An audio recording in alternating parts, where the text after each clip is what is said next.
We're here to present a director's commentary on Evaluation Task 4. We chose the song Mardy by the Arctic Monkeys because we found it doesn't have an official video on YouTube.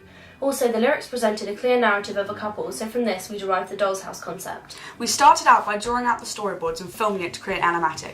This was beneficial as we were able to see how long we would need for the shots and practice cutting to the beat and see whether or not our sequence of shots worked or needed changing. We filmed the animatic using Sony NX5 and cut it using Final Cut Pro. We learned that we needed to vary our type of shot so that it was not too repetitive and boring for the viewer. We then proceeded to upload our animatic onto YouTube.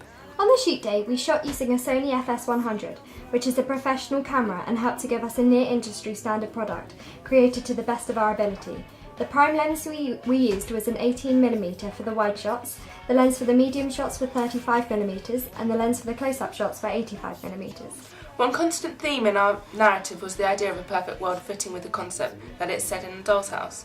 We wanted our narrative to demonstrate the idea of a perfect suburban 50s marriage, where everything is perfect, demonstrated through the doll's house.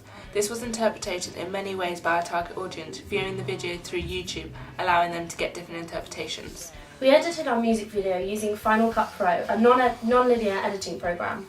Firstly, we uploaded our footage into the program and organised our shots into a rush bin and separate categories within that, titles for each scene.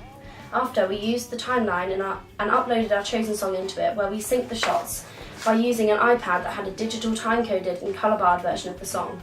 We filmed the clapper and then filmed the scene, then matched the timecode to the right place on the timeline on Final Cut Pro to ensure that all the shots matched. We made sure to layer the clips on the timeline so that we could edit and change the clips as much as we wanted without having to move the work we had already done.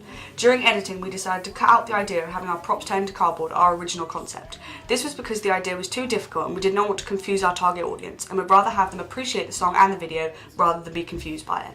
Something that was a key element in our post-production and evaluation process was digital technology, as we used a variety of online technology to collect our audience feedback. We filmed our focus group on an iPhone 5, which enabled our audience to extend their answers to our questions and specify which parts of our campaign they did or did not like. It also enabled us to re-watch the footage and evaluate what our target audience had said and how this made an impact on our campaign.